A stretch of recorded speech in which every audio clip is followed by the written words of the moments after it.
What is going on, everybody? I just want to keep it real with y'all for a minute, man. Don't forget, the Bible say, blessed are those who hunger and thirst after righteousness. And it's a reason why I'm saying this right now that make that such a big deal. Is because I don't know if y'all can understand that the world is in a very dire state right now. Just because things haven't hit your house yet does not mean that it won't. This is not the time in our life when we can just be backsliding. This is not the time in our life when we can be putting our faith, our walk with God on some form of autopilot, thinking we can just get back to it later. You know, sometime we can say to ourselves, I owe myself a little compromise here and there for all the righteous things I did, right? Like it's just a little fun today. It's not like I ain't spend all day yesterday in church and in prayer and in my Bible and all that other stuff. Look, believe it or not, a lot of people think like that. They just might not think about it the way I just said it. Okay, but a lot of people are like that. They just don't think those words when they do think like that. And you don't know where you might be right now that could cause one little slip and slide to put you in the position that'll take you years to recover from. You don't know where you are right now that could have one little compromise here and there that could have you all the way fell away. You just don't always know. And it's really not worth playing with your salvation in that way, because not everybody is going to have another divine appointment. Not everybody is going to get back on track. Not everybody is going to get back to following hard after Christ like they started out doing. And I need you to know that if God came and saved your soul, cherish it.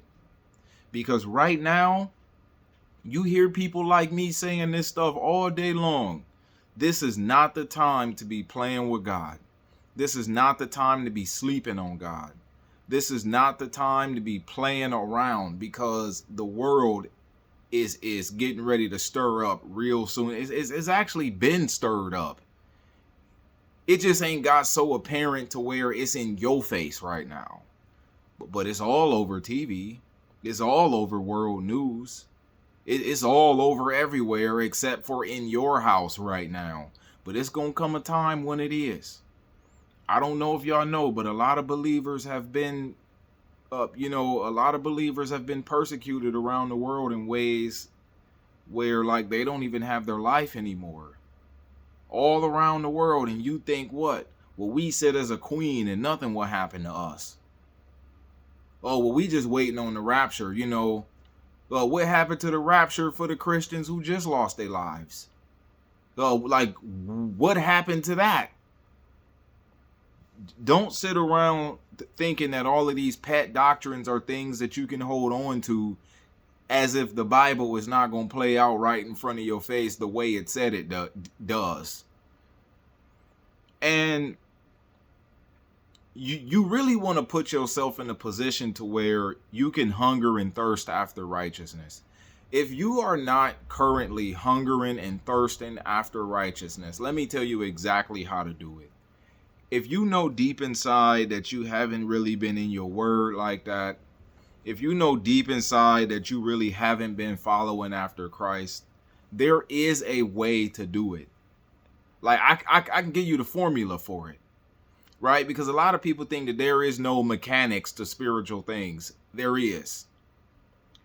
Here's the formula. Have you ever got addicted to like a cigarette or just something like that? How did that start? It started with just taking your first puff and saying, ugh, this is nasty. And I know to a lot of people, when they think about studying their word and spending time in prayer and bathing themselves in praise and worship and, getting off a lot of things, getting a lot of addictions out of their life so that way they can start fasting again. That sounds like some of the most boring stuff in the world, don't it? Just like your first cigarette was the nastiest thing you ever put in your mouth. Then what happened? Look, you just lit up another one. Like, okay, For some odd reason, this is nasty, but I don't know why I want to do another one. And then, like, let's just say a few days later, you ended up in an argument with your husband or something like that, got your blood boiling, and you ran right to a cigarette. Like, I don't even know why I'm smoking these, but these calming me down right now. And then let's just say you didn't smoke more in that day than you did all the other days, all the way to a point to where you formed an appetite for it. Like, you form an appetite for it. What you once thought was nasty, now you got an appetite for because of what? Repetition. And hungering and thirsting after righteousness is the same thing. You will not just wake up one day and out of the sky blue, now I hunger and thirst after righteousness.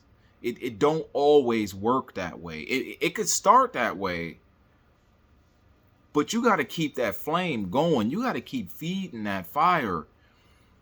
I know getting in your word sound boring. Like, some of y'all's Bibles got an inch of dust on it right now. It sound like, okay, what am I going to get out of this that I don't know already? It sound like, well, I already know what the Bible say. Why do I got to keep reading it? Because you always going to get new revelation every time you read it. And I guarantee you, it's stuff in there that you still have yet to remember, consider, do, think about, live like. All that other stuff, and the more you put that in your mind, the more you're going to transform into it. The more you put it in your mind, the more your mind get renewed. And the more the Holy Ghost is going to come upon you. All the way to the point to where you're doing supernatural things. And if you don't start with just pushing through what you think sound boring right now, you ain't going to form an appetite to hunger and thirst after righteousness. In the same way somebody crave a cigarette. Just had one and now you craving one all over again.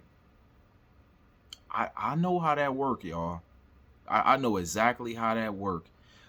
I heard somebody say in church today that everybody in some way is an addictive person. Like, everybody in some way got some addictive behaviors. If it's not some form of a substance, it might be content, TV, shopping, food, pop, just stuff like that. You can grow addicted to following after Christ. All you got to do is form an appetite for it. Right now is the time to get godly habits. How else are you going to get all the bad habits out of your life? No, like, you ain't going to get all the bad habits out and then make room to follow after him. Man, you got to follow after him first and let all that stuff fall off of you. Some people think that, yeah, I'm saved already. I got all that getting saved stuff out of the way, so I could just live my life now knowing I'm saved. You making a bad mistake. You making a bad mistake, because you know what? You can still fall away. A lot of people say, well, our salvation is eternally secure. It is eternally secure, but you can still fall away.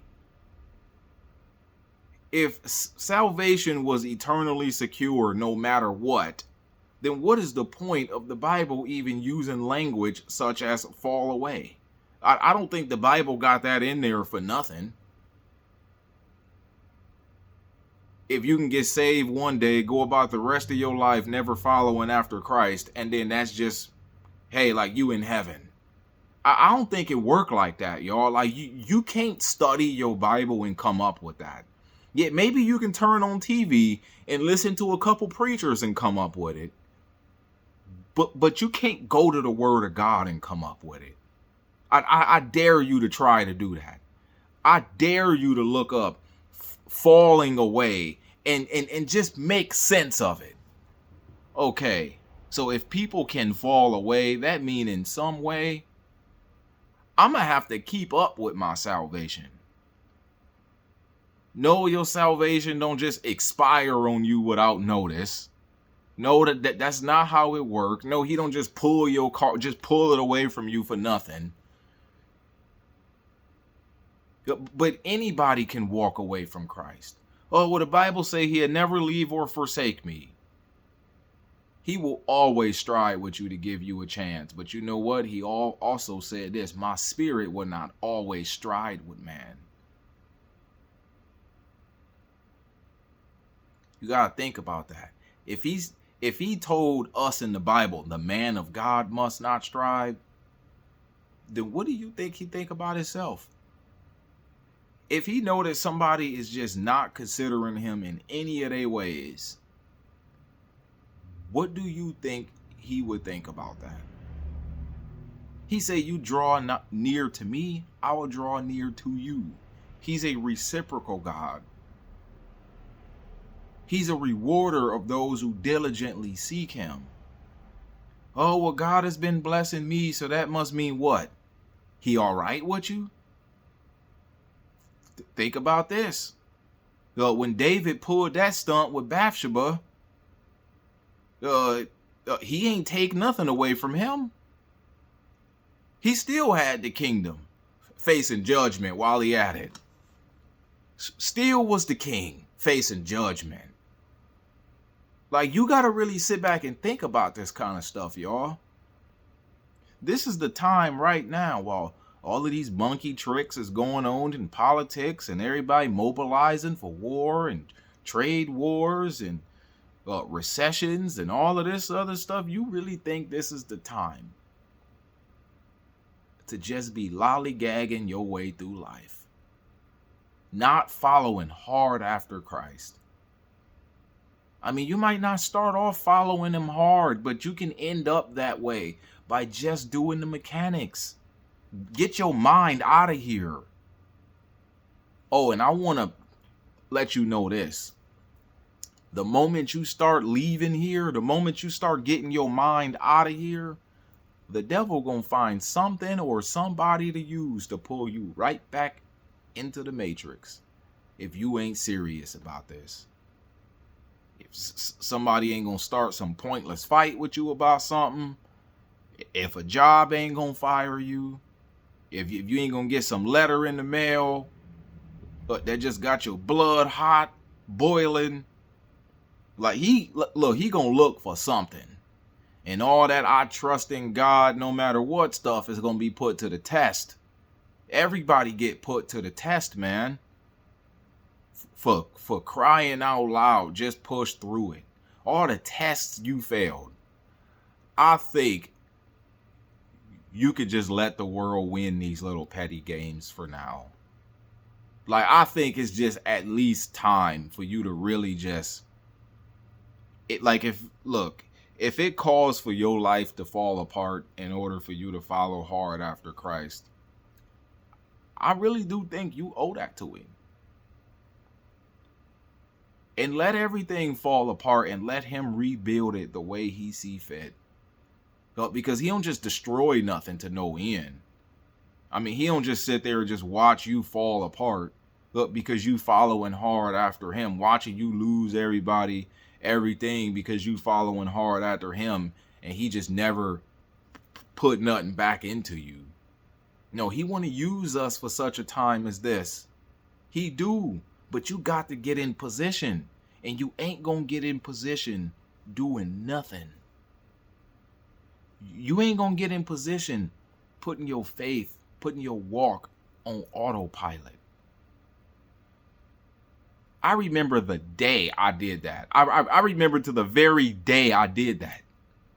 When I reasoned with myself in my mind, that type of thinking. You want to know what? I ended up in mess that took me years to recover from. Some of it I still have yet to recover from.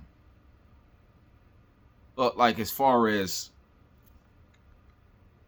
earthly things go. But I just had to get my soul right. I'm like, man, I would have never ended up in a mess like this had I had my mind focused on Christ, following hard after Christ. I made the mistake David made. thinking like, hey, I need a break from the war. Take a break from the war, and now you got a monkey on your back the rest of your life. You never know where you might be spiritually. You can't afford autopilot. You can't afford to take a break from the war. You can't afford to take a break from putting up the good fight of faith. Keeping your eyes and your heart and your mind in that word. Renewing your mind on a daily basis. You cannot take a break from that. It might sound like a chore to the person that ain't used to doing it. But once you form an appetite for it, it's your life source. You like, I need this. I need this. Heck, I'm gonna read my Bible and walk to work. I don't want no music. I don't want no YouTube videos. I don't want no phone calls. I'm a walk to work and read my Bible. I'm a skip lunch and read. It'll eventually come to that point. Like, it'll come to a point to where you don't want to hear from nobody first thing in the morning unless you prayed first. It'll come to a point to where you really start having a thing against all the evil around you. See, right now you might be comfortable with all the sinful things around you, all the sinful music playing around you, all the sinful activities around you. Why are you so comfortable with all of that? Well, you're going to get to a point to where that stuff is going to start vexing you. You like, oh, man, now I got that crazy song stuck in my head, man. Let me put on some worship, man. Get that stuff out of my head. I'm cool with that. Like, I ain't got nothing against the people. I just got something against that stuff. You know what I'm saying? Like you want to be like that again. That first love, that first spark. Like, it ain't gotta be that first love feeling forever. Look, like, everybody call it a first love feeling. Like, you can have that feeling the rest of your life if you can. That day when the Bible first became real to you, when Christ first became real to you, you can experience that again and the rest of your life if you wanted to. I remember when I first came to Christ and I finally started hearing the voice of God. I thought it was so cool. And it was almost like I had a whole nother eye. Like, I can't explain it, but it was like I had a whole nother eye. And everything about life became spiritual to me. And I remember the day when, like I just said, started putting my faith on autopilot and all of that kind of stuff. It was almost like I was starting to lose that. Didn't lose Christ, though. But I had to get back on track, y'all. It was hard. Real hard. I had a lot of mess to work through just to get back where I started. You don't want to end up in that position. Having a whole mountain of mess to work through just to get back where you started. You could have stayed that way and avoided so much trouble.